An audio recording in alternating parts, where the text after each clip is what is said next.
다음 세 번째 강의는 가정의학과 박민선 교수님께서 장기식 환자의 비만 치료에 대해서 강의해 주시겠습니다.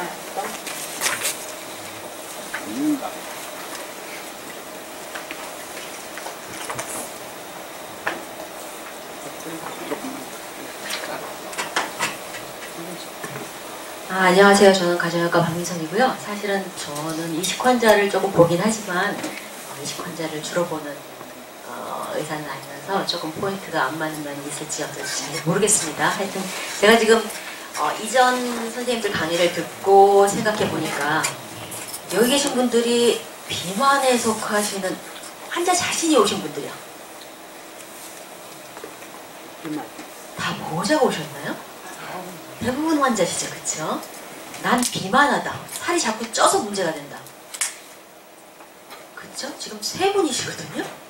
그래서 제가 지금 비만을 타픽으로 얘기를 하는 게 옳은가를 정확하게 모르겠다는 생각이 들더라고요. 환자분들 싹 보는데 주로 남자시고요.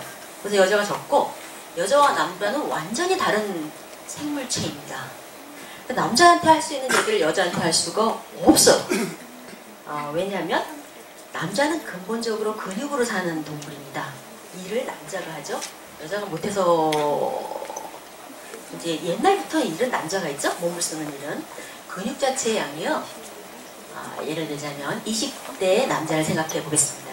키가 170, 1, 2, 그 다음에 체중이 한 67, 8 이런 사람들이라면 이 사람의 골격근의 양이 한 30, 31, 32 이 정도부터 시작합니다. 남자는. 여자는 한 160cm에 한 55kg다. 여자치고 그냥 정상 체중에 해당하는 사람들. 이런 사람들의 근육량이 20kg대부터 시작해요. 20에서 21. 그러니까 10kg 정도의 근육량의 차이가 처음부터 있습니다. 그러니까 근육이 많으면 기름이 들어오기가 어려워요. 자, 한번 볼까요? 여자들을 보시면 어디 살이 쪄요? 배하고 또 허벅지. 그쵸? 네. 한번 애를 낳으면서 기름이 확 들어왔던 부위로 살이 찝니다. 그러니까 여자는 그렇게 살이 찌게 만들어져 있고 뱃속보다는 배 바깥에 살이 많이 찌게 만들어져 있어요. 반면에 남자는 어디 살이 쪄요? 나이가 들어서 살이 찌면 배. 마른 사람들도 배만 나오죠. 그쵸? 나머지 이 골격근 자체가 강하기 때문에 기름이 못 들어가요. 그러니까 남자와 여자의 비만을 얘기를 할 때는 완전히 다른 스펙트럼의 얘기를 해야 됩니다. 근데 이제 가만히 보니까 그닥 비만하신 분들이 많지 않고 그 다음에 이제 비만에 있어서의 문제가 조금 좀 다른 게 장기 이식 이후의 영양에 대해서 이제 우선 지금 어떤 방향이 좀 달라져야 되겠다고 생각이 들어서 영양을 좀 생각을 해봐야 되겠다 하고 생각을 하고요. 우선 이제 체중, 내가 먹고 움직이는 거에 균형, 비만 이런 건 사실 눈으로 보시기에는 체중으로 보시게 되겠죠. 매일 재는 체중 또는 허리둘레 이렇게 보시게 되겠죠. 그렇죠?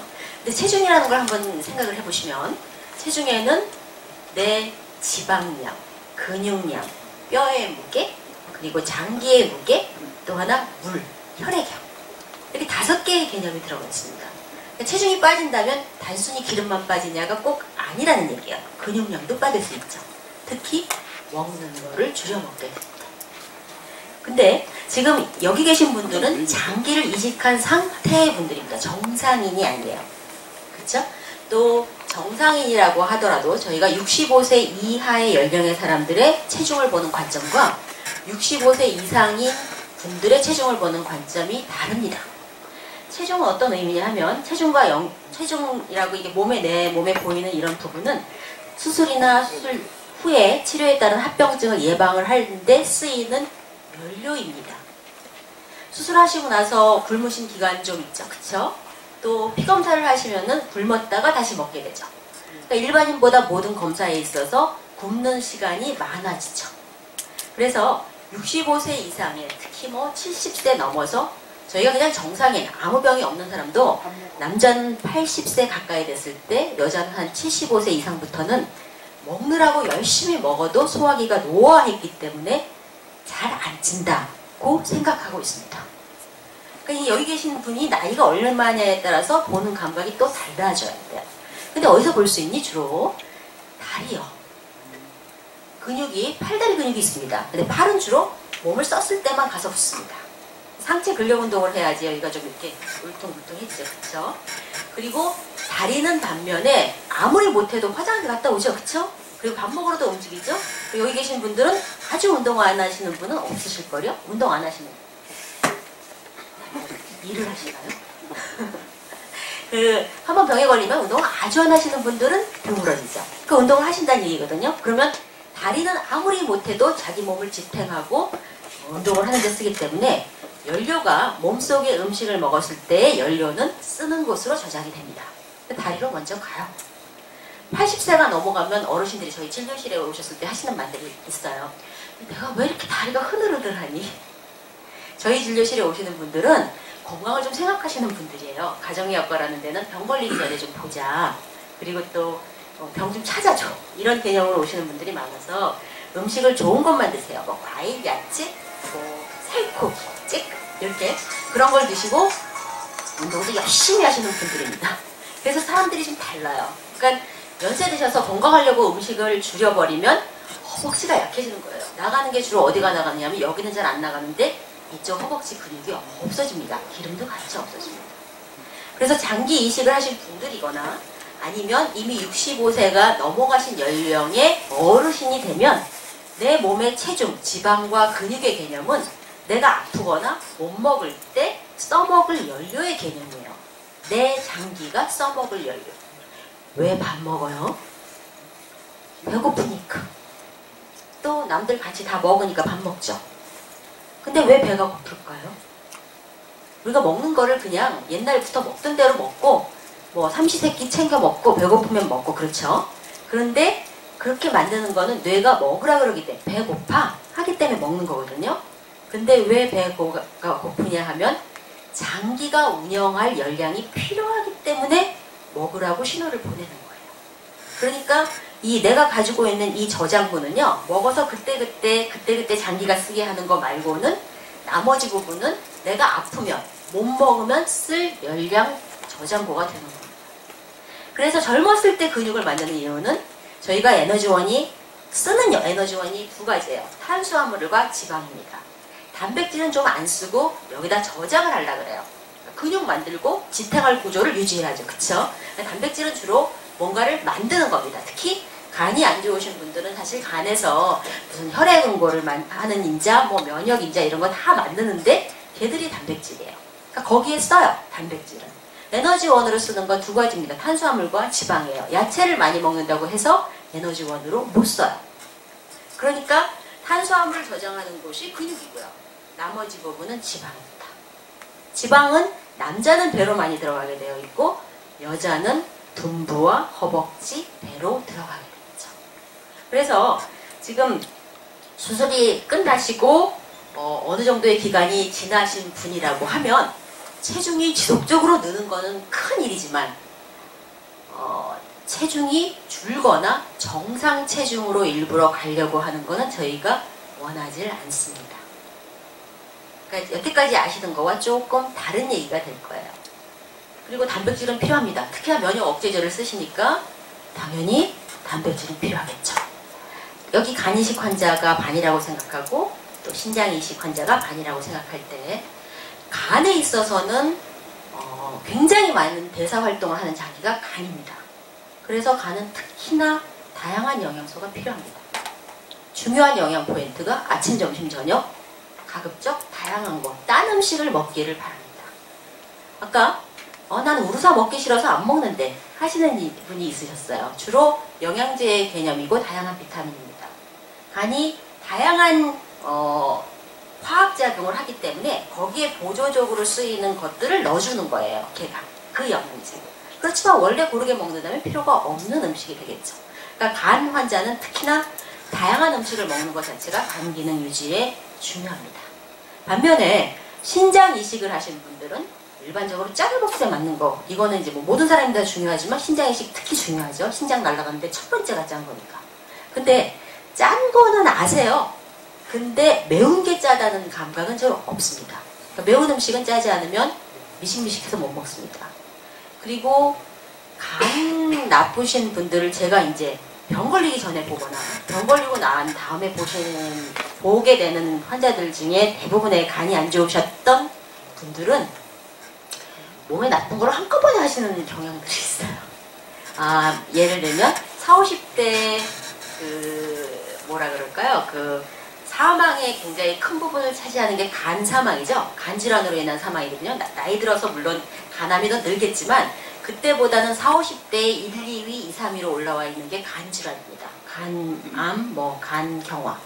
근데 그분들의 특성을 보면 술, 담배, 과로, 그 다음에 왕창 먹는 것, 안 먹었다 먹었다 하는 것, 이런 것들을 굉장히 많이 하셨던 분들이 많고요. 그리고 감정적으로 약간 감정적인 기복이 있는 분들이 좀 있는 것 같아요. 신장의 식은 조금 다르죠.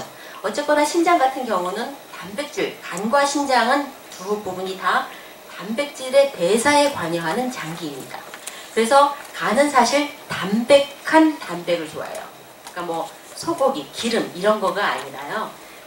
닭고기, 오리고기, 이제 만약에 동물성 단백질을 원한다면, 그리고 간은 재생이나 모든 거에 단백질이 굉장히 중요한 역할을 하는 그런 장기입니다. 그래서 흰살 생선이라든가 담백한 단백질을 위주로 식사하시는 게 중요하고요. 콩팥이 나쁜 분들은 단백질을 많이 먹는 게 나쁩니다. 콩팥이 부화가 걸리기 때문에. 그렇지만 이제 이식을 하신 다음에는 사실 차이가 없어요. 별 문제가 없는데 이제 그 이전에는 사실 동물성 단백을 많이 먹으라고는 안 하죠.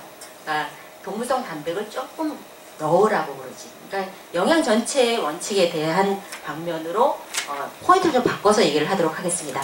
이게 이제 우리나라 데이터예요. 2006년에 굉장히 유명한 잡지에 나온 건데요. 체중이 체질량 지수 정상 체중이 저희가 18.5에서 23 정도에 해당하거든요. 근데 여기 계시는 분들이 지금 볼 때 50에서 64세 사이에 있는 분들이 좀 있고 64세 이상에 있는 분들이 좀 있다고 볼 때 비만이라고, 고도 비만이라고 할 수 있는 체질량 지수가 30 이상 되는 사람, 예를 들면 160cm에 77kg 이상, 이런 게 고도 비만입니다. 이 정도에 해당하는 사람들이나 50세에서 60세 사이에 64세 사이에 처음 이 검사를 키 몸무게가 쟀다면 10년 후에 사망할 확률이 이렇게 체중이 많이 나가야 증가한다는 거예요. 만약에 이 사람이 64세 이상에서 검사를 처음 시작했고 10년 이후에 사망할 확률을 본다면 이렇게 많이 뚱뚱해야 더 죽을까 말까 하다는 겁니다. 그러니까 병에 걸리는 거하고 죽는 거하고는 다른 얘기라는 거죠. 반면에 정상 체중의 상한선이나 약간 하한선에 속하는 사람들은 사망률이 늘어납니다. 그러니까 지금 일부러 많이 먹어서 살을 늘리기는 좀 어렵지만 내가 간이식 환자고 신장이식 환자라고 해서 지나치게 건강에 좋은 음식, 예를 들면 과일, 야채, 고기 안 먹고 곡물 중에서 조금 먹고, 탄수화물이 나쁘다 그래서 사실은 간은 탄수화물이 더 나빠요. 지방 자체보다, 단백질보다. 체중이 많이 나가는 건 문제가 되는데 간은 탄수화물의 대사와 관련된 그런 장기이기 때문에 단 음식 이런 것들이 좀 더 나쁩니다. 곡물은 상관없어요. 곡물은 탄수화물이지만 몸에 꼭 필요한 성분이고 잡곡이 들어가게 되면 그 다음에 해롭지 않습니다. 그러니까 지금 탄수화물이 나쁘다는 개념이 너무 많아서 많은 분들이 밥을 한 반 공기, 3분의 2 공기도 안 드시는 분들이 생겨요. 근데 밥이 줄어들면 무조건 대사가 흔들립니다. 당이 올라가거나 콜레스테롤이 올라가거나 혈압도 올라가는 등 아까 첫 번째 강의하신 여 선생님이 말씀하시기를 간이식 하신 분들이나 신장이식 하신 분들의 사망의 첫 번째 원인이 심혈관 질환이라 그랬고, 그렇기 때문에 만성질환 관리를 잘 하라 그랬습니다. 근데 식생활에서 그 솔루션을 하나 찾자면 밥의 반찬에 해당하는 식사가 부실해지면 무조건 이전에 병이 있거나 나이가 65세가 지나가서 내 몸이 쓸 연료를 내가 먹은 음식에서 주로 가져가는 나이가 되면, 그렇게 되면 그때부터는 밥과 반찬이 부실해지면 그냥 당이나 이런 것들이 나빠집니다. 그래서 지금 키 몸무게에 대한 개념을 지나치게 정상, 마른 게 좋다, 배둘레가 없는 게 좋다, 이런 개념에서 조금 벗어나시기를 바라고요. 반면에 내 나이가 내가 이식한 지금 현재 50대야. 그런데 내가 허리둘레가 많아. 이거는 심혈관 질환 위험이 될 수 있습니다. 여자분은 지방이 많아도 별로 위해가 안 됩니다. 여자는 허리둘레가 많건 그 다음에 체중이 많건 사망에 대해서는 서구는 문제가 되는데 동양은 그렇게 문제가 안 돼요. 그렇다고 제가 허리둘레가 팍팍 느는데 좋다 이런 개념은 아닙니다. 허리둘레가 느는 거가 원인을 한번 생각을 해봐야 돼요. 남자는 근육량이 줄면 그냥 허리가 늡니다. 우리 몸은 만약에 지금은 여러분들 농사 짓거나 운동 하루 종일하고 안 살죠. 근데 옛날 100년 전만 하더라도 대부분 농사 짓고 살았습니다. 모든 사람들이 아침부터 잘 때까지 팔을 움직이고 다리를 움직이고 살겠죠. 그러면 그때 몸에 근력을 썼을 때 근육이 계속 많이 늘었다. 이렇게 아놀드 슈바제네거처럼 근육이 늘었다. 그러면 아마 우리가 농사 짓는 생활을 했을 때는 이 척추를 바로 하고 서서 걸을 수가 없었을 거예요. 그렇죠? 네, 근육은 기름보다 무겁습니다. 기름 1kg은 이만큼인데요. 근육은 훨씬 작아요. 그래서 체중이 55kg인데 기름이 많은 사람과 기름이 없고 근육만 딱 많은 사람은 눈에 보이기에 체중이 제가 55kg야 싶은데 근육이 많은 사람은요 날씬해 보이고요. 기름이 많은 사람은 이렇게 벌키해 보이는데 55kg밖에 안 되는 경우가 있습니다. 그래서 사람의 몸은 근육은 기본적으로 없어지게 만들어져 있어요. 근력 운동을 한다고 지금 아마 근력 운동을 하셔야 될 나이긴 한데 젊었을 때 근력 운동을 한다고 해서 근육이 잘 느느냐? 절대 안 늡니다. 그러면 미스터 코리아 나온 사람들은 뭐니? 그 사람들은 파우더를 먹은 사람입니다. 절대 잘 안 늘어요. 고기 먹어서는. 그러니까 근육이 없어지면 몸이 연료를 저장할 저장고가 거기는 탄수화물을 저장하는 장기거든요. 짧게 쓰는 연료요. 그 다음에 나머지 부분은 기름을 저장하고 있습니다. 그러니까 당 저장할 부분이 없어지면 근육이 없어지면 그냥 기름을 채웁니다. 그러니까 근육 빠지면 그냥 기름 들어오는 거예요. 저희 진료실에서 보면 체중을 빼겠다고 규칙적으로 다닐 때 먹는 거를 줄이고 운동을 늘리면 근육 1kg 빠지면 만약에 이 사람이 똑같은 체중을 유지하고 온다. 그러면은 거의 1.5kg 정도의 기름이 들어옵니다. 그러니까 지금 체중을 빼는 거하고 체중이라는 건 근육이 같이 빠져나가는 개념이고요. 허리둘레가 주는 거는 기름만 빠지는 개념입니다. 그래서 남자분들, 여기 계시는 분들이 대부분 남자라고 할 때 근육을 빼지 않으려고 하면 첫 번째 해야 될 거는 끼니를 어느 정도 일정량 딱딱 먹어줘서 열량이 부족한 상황을 만들지 말아야 해요.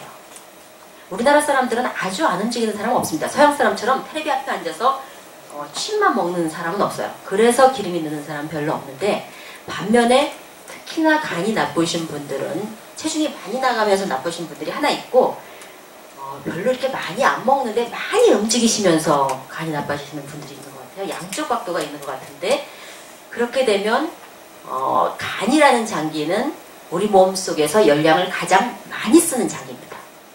그러니까 하루 먹은 거에 쓰는 거에 30%가 간이 씁니다. 그러니까 입원해서 밥을 안 먹이면 가장 먼저 나빠지는 장기가 간이라고 생각할 수 있고요. 그 다음에 먹은 게 지나치게 적어지면 특히 노인들 요새 폐렴 걸리시죠. 겨울에 안 움직이고 식욕 떨어지시면 폐렴 걸리시는 거거든요.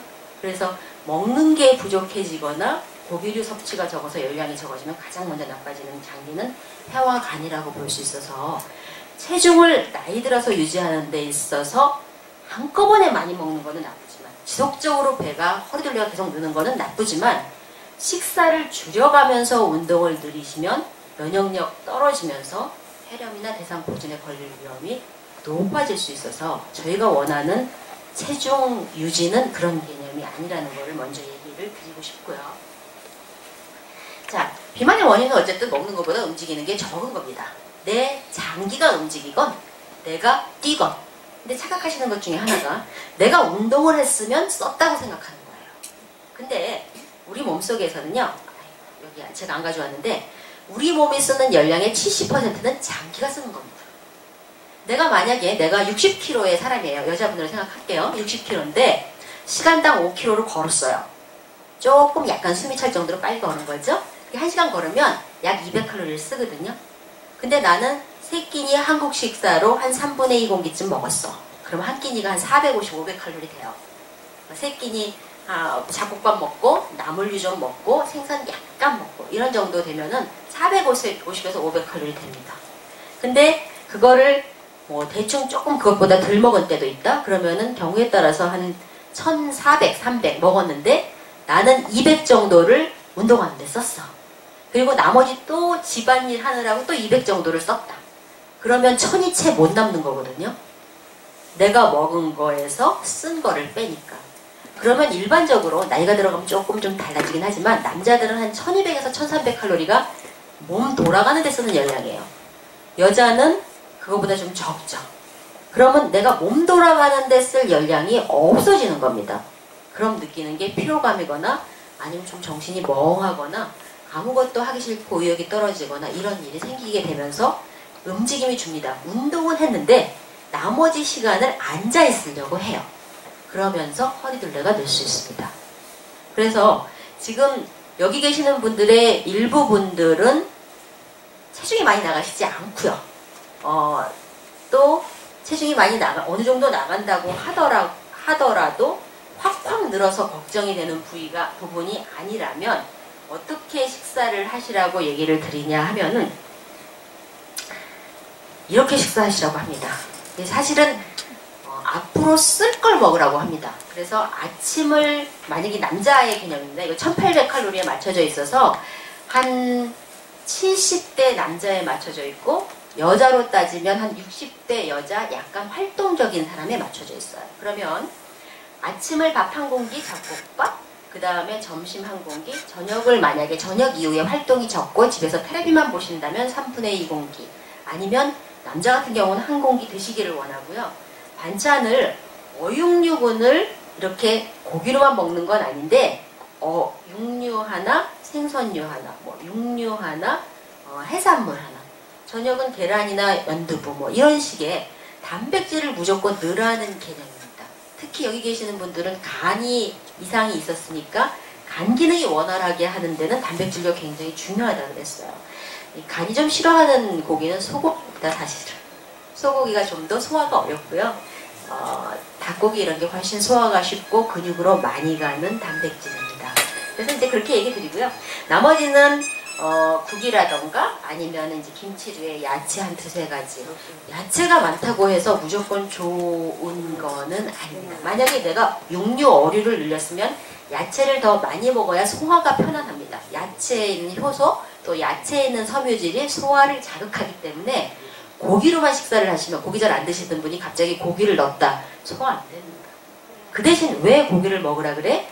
이 장기들이 하는 일에도 필요하고요. 몸에 면역 만드는 거, 혈액 응고하는 거, 뭐 다양한 걸 하는데 만드는데 단백질이 필요하기도 하지만 제가 나이가 들면 몸에서 기름은 있지만 근육이 떨어져 나가기 때문에 탄수화물을 저장할, 머리가 쓰는 탄수화물을 저장할 장기가 적어져요. 근육이 적어져요.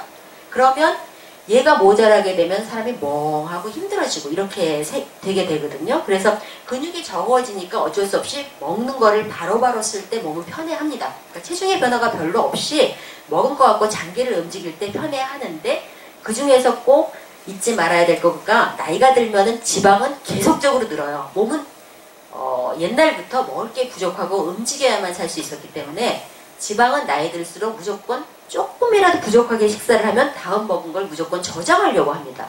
그러니까 자꾸 지방이 느는 거죠. 지방보다는 탄수화물, 단백질류에 좀 그 포인트를 맞춰주셔야 한다는 얘기고요. 그리고 이 고기를 또 먹어야 되는 이유 중에 지방은 길게 쓰는 연료입니다. 다시요. 어떤 음식을 먹었을 때, 예를 들어서 우유를 먹었거나 주스를 먹었거나 물을 먹었어요. 물을 먹었으면은 배가 불러요? 약간 한 컵에 물을 먹었을 때하고 주스를 먹었을 때하고 우유를 먹었을 때하고 어떤 게 더 불러요? 잘 모르시죠? 그렇게 배가 힘들지도 않죠? 자, 원칙 자체가 열량이 없는 게 가장 먼저 내려갑니다. 물이 제일 먼저 내려가요. 그 다음에 주스가 내려가고요. 지방질이 제일 늦게 내려가요. 위에서. 그러니까 만약에 제가 지금 이 식사를 탄수화물류, 단백질, 지방류를 같이 넣었거든요. 같이 넣으니까 원래 처음 시작은 액체가 내려가고 그 다음 밥류가 먼저 소화가 되면서 내려가고 그 다음에 단백질, 지방 이렇게 내려가기 때문에 다음 끼니 먹을 때까지 힘을 유지할 수 있어요. 지속적으로. 갑자기 중간에 좀 노곤해진다던가 머리가 멍하니 좀 쉬고 싶다던가 이런 게 없어지는 거죠. 그게 생기면 장기가 나빠지기 쉬워지는 거예요. 자, 장기는 지금 생각하시기는 기름이 많아서 혈관을 막고 신장 나빠지게 하고 간 나빠지게 해서만 나쁘게 생각합니다. 그런데 장기는 양쪽 틀을 가지고 있어요. 장기가 돌아갈 열량 자체가 부족하게 되면 또 망가집니다. 연료 없는데 얘들이 자동차가 막 움직이려고 그러면 상하겠어요? 안 상하겠어요? 상하겠죠? 그래서 몸이 쓸 열량이 안정되게 지속적으로 들어가게 해주고 피곤함이 중간에 느껴진다던가 식은땀이 난다던가 좀 눕고 싶다 이런 게 안 나타나야 특히 간은 안 망가집니다. 신장은 좀 달라요. 신장이 나빠지는 사람들의 특성을 보면 체중이 좀 많이 늡니다. 신장은 안 먹었다, 덜 먹었다, 많이 먹었다 이런 사람들이 나빠져요. 많이. 그리고 신장암 생기는 게 요새 우리나라 신장암 굉장히 많이 느는데요. 신장암 생기는 사람들의 특징이 우선은 비만한 거 원인이 하나 되고 또 하나는 체중이 늘었다 줄었다 하시는 분들. 그러니까 긴 간격으로 좀 변화를 했어도 체중의 변화가 많았던 사람들이 신장암이 많이 생기는 걸로 되어 있습니다. 그래서 신장은 적게 먹었다 많이 먹었다 하는 사람들이 많이 나빠집니다. 계속적으로 기름이 들고. 그래서 지금 영양 포인트는 그렇게 말씀을 드렸고요. 나머지 부분은 사실 제가 그 예를 가지고 왔는데 여기 계시는 분들이 이 예가 맞을지를 잘 모르겠습니다. 왜냐하면 여기 계시는 분들 중에 식사 거르시는 분, 아침 안 먹는 분. 그럼 해야 되겠네요. 자, 배에 기름이 느는 것 중에 식사 횟수가 줄어들면 배에 기름이 늡니다. 제가 아까 얘기했죠? 안 먹으면 그 다음 끼니 들어올 때 무조건 지방으로 저장하려고 한다고요. 그러면 남자는 무조건 그때 근육 빼고 그 다음에 배로 기름이 들어가는 거고요. 여자는 둔부 아니면 배로 기름이 들어가는 겁니다. 저희가 비만 조절을 하거나 환자들의 컨디션에 난조가 올 때 피로하고 힘들 때 조절하는 첫 번째 포인트가 세 끼니 식사를 어느 끼니도 한꺼번에 왕창 들어가지 않게. 과식을 하면 졸려워요? 안 졸려워요? 그렇죠? 식곤증이 오죠? 그러니까 특히나 그 전에 덜 먹고 그 다음에 왕창 먹었다. 저희가 가장 편안하려면 아침에 3을 먹었으면 2만 쓰고 1의 열량을 남겨서 그 다음 끼니 소화를 하면서 소화한 걸로 다시 연결해서 장기가 돌아갈 때 가장 편안합니다. 근데 아마도 식사 굶는 거의 1번이 아침일걸요. 그래서 아침을 안 먹고 점심 때 뭐 그닥 많이 안 먹은 게 아니라 조금 더 먹게 됩니다. 근데 걔를 소화할 힘이 조금 모자라게 되면서 약간 노곤해져요. 그러니까 그때 한번 장기가 조금 힘들어지고 그리고 또 하나가 그 순간 혈관을 타고 몸을 들어갈 때부터 기름이 쌓입니다. 저희가 심장 막히는 사람들의 아주 대표적인 특징이 뭔가 일을 하는 직업적으로 뭐를 이렇게 들고 이삿짐이나 뭐 하시는 분이 많이 소모하고 근육을 많이 쓰시는 분들이 아침 안 먹고 점심 좀 대충 먹고 저녁에 왕창 먹는 사람들 그냥 40대의 심장이 막힙니다. 그래서 이제 한꺼번에 부하를 주는 거 싫어하고요. 어느 장기나 마찬가지인데 그게 1번이고 이게 지금 남자분이었는데요. 103kg 되는 사람이 점심 식사에만 544, 저녁에 술과 함께 술 1500 먹었죠? 그러니까 2796 먹었으니까 어떻게 실제로 먹었느냐 하면 아이고 안 나왔네요. 제가 슬라이드 줄이면서 이제 많이 줄였는데요. 이렇게 될 때 문제가 되는 게 뭐냐면 콜레스테롤이 우리나라 사람들은 남자 같은 경우 콜레스테롤 높은 사람들은 세 끼니 다 1000칼로리씩 많이 먹는다. 다시요. 1000칼로리의 개념이 없으시죠? 여기 병원 식당에서 식사하시는 게 한 650에서 700입니다. 다 먹으면. 근데 1000칼로리가 될 수 있으려면 짜장면이 7, 800에 탕수육 한 4대 조각 먹으면 이게 1000칼로리 되는 거예요. 그러니까 이제 배는 똑같이 부르는데 식사가 중식으로 바뀐다던가 아니면 이탈리언으로 바뀐다던가 그렇게 되면 열량이 높아지기 쉽죠. 왜? 파스타 자체가 기름으로 볶는 음식 그 다음에 뭐 피자나 이런 것도 다 이렇게 지방이 주로 되는 음식이니까요. 남자는 지방에 의존해서 기름이 늘고요. 여자는 탄수화물도 영향을 미칩니다. 여자는 지방은 당연하고요. 탄수화물 중에 밥 이외에 왜 국수, 떡, 빵, 감자, 고구마, 과일 이런 걸로 식사를 대신하면 무조건 당도 올라가고 기름이 늡니다. 근데 여기에 또 하나가 식사 간에 먹는 열량의 차이가 심하게 날 때, 이 사람 지금 점심 544, 저녁 2700이니까 2200칼로리 차이가 나요. 이게 한 4, 500씩 차이가 나기 시작하면 콜레스테롤 무조건 올라갑니다. 그래서 흔히들 콜레스테롤 올라가면 고기 먹어서 올라가는 걸로 생각하시지만, 나이 든 여자분 중에 삐쩍 마른 사람, 고기 절대 안 먹는 사람들도 콜레스테롤 올라갑니다. 이 사람들의 특징은 적게 먹고 간식의 열량이 많은 거예요. 그러니까 밥맛 없으시죠? 나이 들어가면 65세 넘어가면 남자는 좀 덜 그런데요. 여자는 밥맛 없어 하세요. 그래서 밥을 한 반 공기. 건강을 위해서 또 3분의 1 공기를 줄이시면, 제가 아까 먹는 게 적으면 몸이 움직이기 어렵다 그랬죠? 근육이 빠져나갔기 때문에. 그래서 중간에 일을 하시려고 그러면 힘드니까 뭔가를 찾아요. 그때 먹는 게 과일, 고구마, 감자 이런 건데 걔네들이 열량이 많습니다. 그런 분들은 어떻게 그런 거를 그렇게 좋아하시는지, 그거 드시고 주식이 또 떨어져 나가고 고기를 잘 안 드세요. 단백질 유지가 어렵죠. 근육량 유지가. 그래서 이게 살찌는 우선 첫 번째이면서 콜레스테롤 당을 높이는 첫 번째 원인이 됩니다. 실제로 이건 외국 데이터인데요. 하루에 6번 이상으로 나눠 먹은 사람하고 2번 이하로 먹은 사람 사이에 1000칼로리를 더 먹었습니다. 6번 먹으니까 좀 더 많이 먹겠죠? 더 먹었는데도 불구하고 콜레스테롤은 30이 적었어요. 저희 보통 보는 그런 데이터로는 30mg/dl가 적었습니다. 저희가 우선 혈압 높고 콜레스테롤 높고 체중 좀 나가는 사람들 시작이 밥 3끼 먹고 와. 그게 시작입니다. 근데 먹을 때 아까처럼 단백질 넣고 야채 좀 넣으세요. 그것만 지켜오세요. 당 조절 안 될 때도 시작이 그겁니다. 또 만약에 머리가 아파, 뭐 다리가 뭐 시려, 뭐 이런 얘기 하시는 분들 있잖아요. 뭐 팔이 저릿저릿해. 이 사람의 시작도 아까 그 식사를 맞춰주는 거예요. 왜냐하면 몸의 기능은 심장에서 확 뿜어주는 피가 확 가서 다 정리하고 오면 증상이 가장 없는 상태가 됩니다.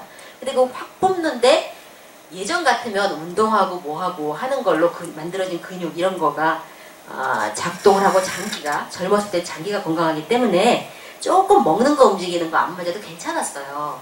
근데 나이가 들으면 이 장기가 조금씩 노화하죠. 그러니까 연료를 잘 넣어줘야 잘 돌아가는 거예요. 그래서 먹고 움직이는 게 잘 안 맞으면 심장 펌핑하는, 아주 빠르게 펌핑하는 능력이 좀 떨어지기 때문에 자기 원래 증상이 악화됩니다. 그래서 저희가 처음에 환자를 보면서 뭐 머리가 아파? 그러면은 먹는 거는 이렇게 하고 와 하고 얘기를 합니다. 이 젊은 애들의 특징이에요. 이게 머리 아픈 거는 먹는 거와 움직이는 게 안 맞는 게 아주 극단적으로 불규칙해야 오는 증상입니다. 그러니까 머리 아픈 게 남아있다 그럼 이 사람은 먹는 게 불규칙한 사람이에요. 근데 이런 연령보다는, 이런 연령은 왜냐하면 밥 안 먹으면 힘들어요. 그쵸? 여자들이 50, 60 넘으면 밥심으로 산다 그러죠. 밥 안 먹으면 내가 식은땀 나고 힘드니까요. 근데 젊은 애들은 그게 없으니까 그냥 안 먹는 거예요. 모르고 커피 마시고 컴퓨터 하고. 이렇게 돼서 보면 걔네들이 특징이 머리 아픈 증상이 상당히 있어요. 그래서 우선 뭐 편두통, 원래 호르몬 때문에 생기는 편두통이라고 하더라도 그게 사실은 한 2번 정도 한 달에 와야 정상이거든요. 호르몬의 변화에 의해서는. 20일씩 아픈 애들이 있어요. 그런 애들은 식사랑 먹는 걸 딱 맞춰주면 2번으로 남아집니다. 두 번만 남아요. 그래서 그것만 약으로 조절하면 되게 되죠. 어쨌든 먹는 게 이렇게 오르내리고 주식, 밥에 반찬 먹는 게 흔들리면 살도 찌고 콜레스테롤도 높아진다는 거 얘기를 드리고요. 이렇게 되는 이유는 넘어가겠습니다. 자, 그리고 두 번째로 이제 나는 진짜 많이 먹는 것 같아. 근력 운동분 하시는 분. 근력 운동 안 하세요? 하세요. 그쵸? 좀 젊으신 분 같아요. 여기 계시는 분들 중에서. 저희가 60세, 50세, 60세 넘어가면은 시키는 것 중에 하나가, 기존에 유산소 운동을 하는 거는 이 심장 때문에 하라 그러는 거고요. 그 심장이 팡팡 뛰어야 내가 온 장기가 잘 돌아가니까 한 5배까지 피가 도는 속도가 빨라지거든요. 그래서 운동하시고 나면 그 순간은 기분 좋으시죠? 그쵸? 좀 낫죠? 땀 흘리고 나면. 근데 먹고 움직이는 게 잘 안 맞아서 덜 먹고 운동을 하시면 운동하고 나서 밥 먹으면 뻗습니다. 이렇게 되면 망가집니다. 차라리 운동 안 하는 이만 못해요. 그렇게 되면 특히 간 망가집니다. 그러니까 이 간 원래 나빠진 사람들의 특징이 무리하는 사람들이거든요.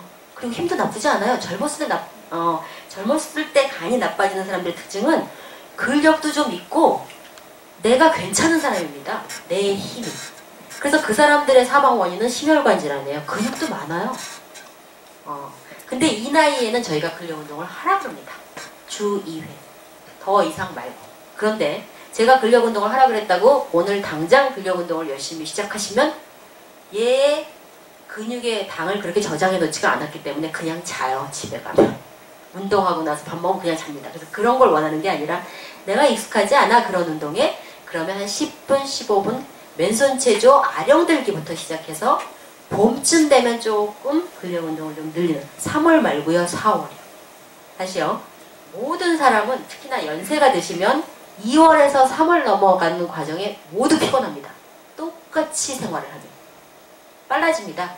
온도 달라지는 거에 따라서 빨라지기 때문에 똑같이 식사를 하면 그때가 나빠져요. 뭐 충곤증이 생기나 뭐 그런 얘기 하죠. 근데 충곤증이 아니라 사실 그때 폐렴이 많이 생깁니다. 제가 먹는 게 상대적으로 부족하면 나빠지는 장기가 첫 번째 나빠지는 장기가 폐라를 했습니다. 그래서 3월쯤은 운동을 늘리시는 시기가 아니고요. 겨울도 운동을 늘리시는 시기가 아닙니다. 상대적으로 4월쯤 돼서 근력 운동을 조금 열심히 하면서 단백질 보충을 하실 걸로 생각을 하시고 지금은 안 하시고 계셨다면 조금이라도 아령 조그만 거 하나 드시는 거라도 시작하셨으면 좋겠고요.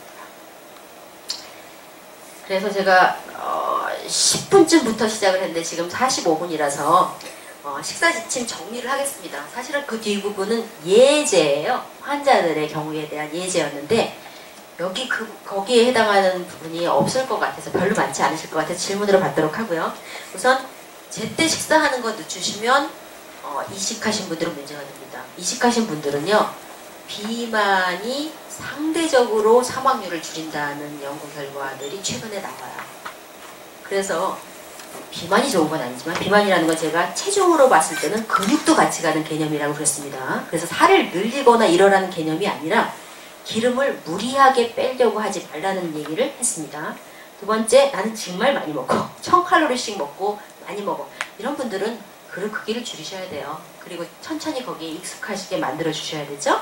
그리고 적어도 어느 정도 포만감을 느끼고 중간에 딴 거를 안 드시려면 매 끼니마다 하루 종일이 아니라 매 끼니마다 밥과 같은 탄수화물 그 다음에 어육류 같은 단백질이 들어가게 식사를 하셔야 합니다. 야채만 열심히 드시지 마시고 그 다음에 남자분 같은 경우에는 중요한 게 역시 열량이기 때문에 지방이 많은 음식이 더 나쁩니다. 근본적으로 가장 나쁜 게 이런 거죠. 여자 남자 다 도넛, 케이크, 뭐 크로아상 그 열량이 빵 하나가 1000칼로리입니다. 하나도 안 배부르거든요. 그래서 그거 먹고 나서 그냥 넘어갈 수가 없어요. 800, 1000칼로리 먹고서 팥빵 2개 먹으면 500칼로리예요. 근데 배가 안 불러요. 그러니까 다음에 뭘 찾게 되겠죠. 그래서 이런 게 제일 나쁘고요. 그 다음에 견과류 좋다고 먹는데 얘는 힘을 쓰는 데는 아무 도움이 안 됩니다. 그러니까 간식처럼 진짜 말 그대로 간식처럼 드셔야지 견과류에 과일, 우유로 식사를 대용하신다? 그럼 장기 망가지라고 고사지되는 겁니다. 그 다음에 튀김, 빵류가 나쁘고 동물성 단백질 드셔야 되고 과일, 제일 마지막에 줄일 수 있는 게 전복류입니다. 밥이요. 그러니까 이런 음식을 먼저 줄이고 잘 안 드시겠지만 식사 자체를 과일이나 떡으로 먹거나 과일이나 빵으로 먹는 거 이런 거 하시지 마시고요. 그 자체가 열량은 높은데 힘은 하나도 못 줍니다. 그래서 식사를 고르게 드시는 거 열심히 하시면 장기가 나빠지는 것도 조금 덜 그럴 것 같고요. 그리고 체중이 느는 것도 나올 수 있을 것 같습니다. 이상입니다. 네, 혹시 질문 있으면 하시고요. 제가 사실 준비해 온 거와 여기 계신 분들이 완전히 다른 얘기라서 그냥 제가 두서없이 얘기를 좀 하게 됐는데 네, 혹시 질문하실 거 있으면 질문하시죠. 네, 어떻게 식사하십니까? 콜레스테롤은 운동 영향을 거의 안 받습니다. 네. 누구도 식사를 잘 못한다는 분은 없습니다. 진료실에 오셔서 나는 잘하고 있는데 얘가 높아 이렇게 얘기를 하시는데요. 네? 야채도 많이 먹고. 네. 고기류는 소량을 먹고. 매일이요. 거의 매일은 아니고 거의 뭐 생선이가 뭐. 네. 그냥 괜찮게 하는. 자 다시요. 아침은 밥을 얼마나 드세요? 한 공기, 3분의 1 공기, 한 공기, 반 공기. 아침은 뭐 3분의 2, 1. 그럼 높아져요. 제가 아까 하는데 무슨 소리 들으셨어요? 아니 점심도 2분의 1 정도 되지 않나요? 제가 그 얘기했잖아요. 그 밥 밥과 반찬을 먹는 이 식사, 남자 보고 한 고기 먹으라고 그러잖아요. 밥과 반찬으로 먹는 식사량이 줄어들면 무조건 콜레스테롤 올라갑니다. 중간에 다른 걸 안 먹고 버틸 수가 없어요. 환자는 이게 지금 근육량이 꽤 되시는 분이거든요. 그래서 줄어들면서 버티실 텐데. 네? 별 먹는 거 없어요. 그러니까 지금 제가 근육량이랑 빠지면서 버티신다 그러잖아요. 근데 반 공기, 3분의 1 공기로 대사가 다 나빠집니다. 그래서 지금 야채를 좀 많이 먹어요. 열량이 안 돼서 안 된다니까요. 아니 소고기, 닭고기, 돼지고기 괜찮아요. 네. 그러면 닭고기, 돼지고기는 탈이 나려 없는가 해서 소고기는 좋다고 그러는데 소고기가 안 좋고. 잠깐요. 지금 조금 아까 그분은요. 지금 제가 아까 그림에서 보여드린 것처럼 반찬과 밥을 조금 늘려서 고르게 드시는 거가 우선 첫 번째 방식이에요. 술은 안 하시죠? 그렇게 하시고 사실은 식사를 나누는 게 3번 먹는 거면 조금 더 간식으로 드시는 게 한 5번 정도로 늘리는 게 조금 더 먹어도 콜레스테롤이 떨어질 수 있습니다. 진짜로 일정하게 먹는 것 자체가 콜레스테롤 떨어지는 게 중요해요. 닭다리도 좋고. 그거는 제가 아마 유전적으로 문제가 있는 거 이런 것들은 조금 차치하고 얘가 콜레스테롤을 가장 안정화시킬 수 있는 식사입니다. 근데 환자는 지금 그렇게 하시면 사실 당 와요. 나이 드시면. 당 오신다고요. 적게 먹어도 당이 와요. 아니 당은 없었는데 그 네. 일식하고 당이 생기긴 생겼어요. 네, 네. 하여튼 그게 나빠질 수 있어요. 예. 두 번째로 지금 얘기하신 게 소고기가 더 좋다는데 왜 그러냐 이런 얘기 하셨죠 지금. 닭고기나 이런 게 더 좋으냐 그런 얘기 하셨죠. 소고기, 닭고기, 돼지고기에서 소고기는 이상이 없고 닭고기, 돼지고기는 탈이 있다고 보통적으로 얘기하잖아요. 아, 내가 안 맞아서요? 그러니까 자기 몸에 안 맞아서요? 아니 대중적으로. 아니요, 그런 얘기 해요? 처음 듣는 금시초신데요. 이렇게 뭐 상처 나고 이렇게 하면은 그 돼지고기, 닭고기는 안 좋다고. 아, 한약에서 그러죠. 아니, 그렇지 않습니다. 자, 소고기, 돼지고기, 닭고기, 오리고기 그러면 지금 소고기부터 이쪽 닭고기, 오리고기로 갈수록 불포화지방산이 좀 더 많고 이쪽이 포화지방산이 좀 더 많은 건 사실입니다. 그런데 닭고기 같은 경우는 소고기에 비해서 그 구조가 달라서요. 근육을 만드는데 가는 성분이 많아요. 그러니까 지금 그게 내가 한방에서 왜 그거랑 같이 안 먹으라고 그러는지 사실 저는 잘 모르겠는데요. 그 부분은 한방에서 그런 게 아니고 보편적으로 상처 나고 이렇게 하면은 그런 거 먹으면은 더 저기 부작용이 나고 소고기는 탈이 없다 이렇게 얘기를 잘 모르겠는데요. 일식대로 아니 근데 기름기 자체는 돼지고기가 기름이 많은 부위가 있어서 그걸 잘라내면 기름 자체는 소고기가 좀 더 몸에 나쁜 걸로 알려진 그 기름이 많아요. 근데 어쨌든 일반적으로 사람들을 보면 소고기보다는 닭고기가 소화가 좀 더 용이한 경향이 있고요. 그리고 근육을 만드는 데는 좀 더 많이 가는 경향이 있습니다. 그러면 떡 종류에서는 건당 콩가루 묻혀 먹는 거. 떡은요. 그 빵은 기름과 설탕, 소금이 많아서 문제가 되고요. 콩가루 말씀드릴게요. 떡은요. 굉장히 달고 소금 들어가고 그렇습니다. 그래서 떡을 드시면 밥 대신 떡을 드시면 당 엄청 올라가요. 떡 하는 게 아니고 집에 만들어 콩가루가 좋다고. 콩가루에 떡만 하시는 거야? 네, 콩을 볶아가지고. 그러면 그때 쌀은 쌀만 흰쌀밥만 넣으십니까? 뭘 넣으세요, 쌀은? 쌀은 잡곡밥 먹죠. 소금이 저기 아니요. 지금 그 떡의 쌀이요. 현미, 찹쌀하고 현미. 아, 이런 면이 있습니다. 찹쌀이 들어가는 거는 당지수를 조금 나쁘게 하긴 해요. 그러니까 저희가 현미를 먹는 거하고 찹쌀 현미를 먹는 거하고는 현미만큼 찹쌀 현미가 당을 조절하는 데 도움되지 않습니다. 저기 매현미. 현미는 그러니까 현미 그러니까 그거 자체는 세 개가 같이 들어가고 뭐 단게 안 들어가고 그러면 그렇게 나쁘진 않으신데요. 소화는 덜 돼요. 밥보다. 네. 근데 소화가 덜 되는 건 몸에 힘이 들게 하는 거고 기름이 늘기는 쉬워지는 겁니다. 몸이 힘들면 그 다음에 기름이 늘기가 쉬워요. 내가 느끼기에 나 지금 피곤했어. 지금 피곤했어? 그럼 그 다음에는 기름이 늡니다. 부족하다고 느끼기 때문에. 잡곡밥은 먹는 게 좋은데 뭐를 섞어야 돼요? 그냥 좋아하시는 말씀을 해야죠. 예, 잡곡은 이제 각각이 음식은요. 어떤 음식이 좋다 이런 개념이 아닙니다. 다시요. 모든 음식이 적절한 때 쓰이면 문제가 없는 건데 문제는 나는 이거를 먹으니까 설사를 하더라. 나는 이거를 먹으니까 조금 힘들더라. 그러면 그런 건 조정을 하셔야 돼요. 그러나 모든 음식이 만약에 내 직업이 몸을 많이 쓰는 육체적인 일을 하는 사람이다. 이 사람이 지방이 안 들어가면 이 사람도 병이 걸립니다. 한꺼번에 많이 먹을 수가 없기 때문에. 저를 얘기를 할게요. 제가 아침에 6시에 아침 식사를 하고 옵니다. 그리고 예를 들어서 지금 오늘은 제가 진료를 그냥 짧게 환자들을 다 잘라내갖고 지금 이 강의를 하러 오기 때문에 그랬지만 일반적으로 한 2시에 점심 식사를 해요. 그럼 8시간 간격이 되는 거죠. 그럼 사실은 저는 조금 이 간격이 너무 떨어지는 시간이에요. 제가 외래 보는 그날. 그러면 그날은 아침에 잡곡밥 먹는 거 말고요. 반드시 고기를 평상시보다 조금 더 먹고 옵니다. 길게 쓰는 연료라고 그랬죠. 길게 쓰는 연료. 그러니까 고기가 몸에 나쁘다고 생각하더라도 몸에 나쁘다는 게 이제 기름이 너무 많으면 근데 저는 그 중간에 밥을 먹을 수 있는 존재가 아니잖아요. 그쵸? 환자보다가 밥 먹을 수는 없죠. 그러니까 길게 쓰는 연료를 좀 더 먹고 오게 하는 거죠. 그럼 개념이요. 만약에 운동을 하실 거다. 다음에 운동을 하실 거다.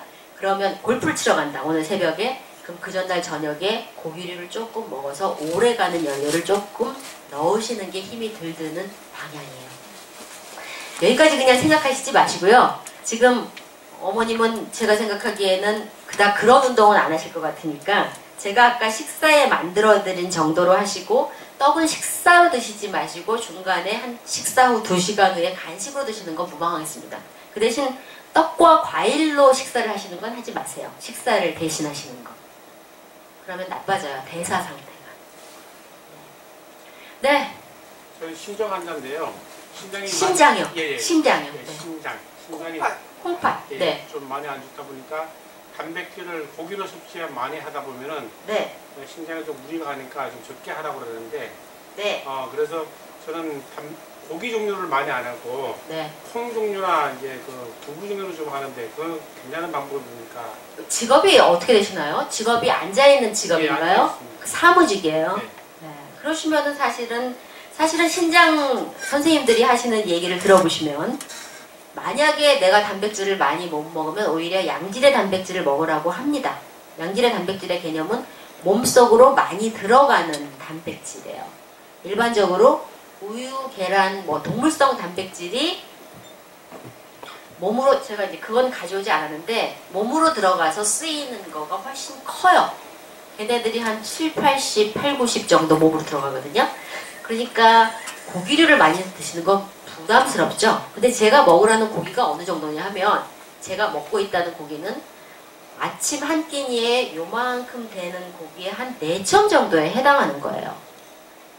그러니까 지금 환자분이 만약에 60kg다 그러면은 0.8 곱해서 한 6, 8이 48g 정도 먹으라고 할 테니까 식물성 단백을 위주로 하되 동물성 단백은 아침 나절에 살짝 드셔야 아마 체구가 지금 살이 찌시는 분은 아닌 것 같거든요. 살이 팍팍 찌시는 분은 아니죠.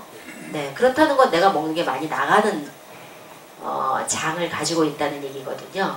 그래서 그런 사람들이 콩으로만 식사를 하시면 피로감을 감당하시기가 어려울 수 있어요. 그래서 어쩔 수 없이 먹고 없앤다고 생각하고 아침 나절에 약간 2첨 정도나 3첨 정도 드시는 거는 무방할 거라고 생각합니다. 아침은 새끼 중에 한 끼만 그 정도. 그렇죠. 저희가 이제 고기 먹으라는 거는 이제 저처럼 지속적으로 뭔가 강해야 돼, 뭐 해야 돼 이런 사람들은 그때 좀 필요하지만 일반인들은 한 끼 쬐끔 먹으라는 거지. 저희가 이제 고기를 먹으라 그러면 회식 가서 먹는 것처럼 생각하시는 분들이 있어요. 그게 아니에요.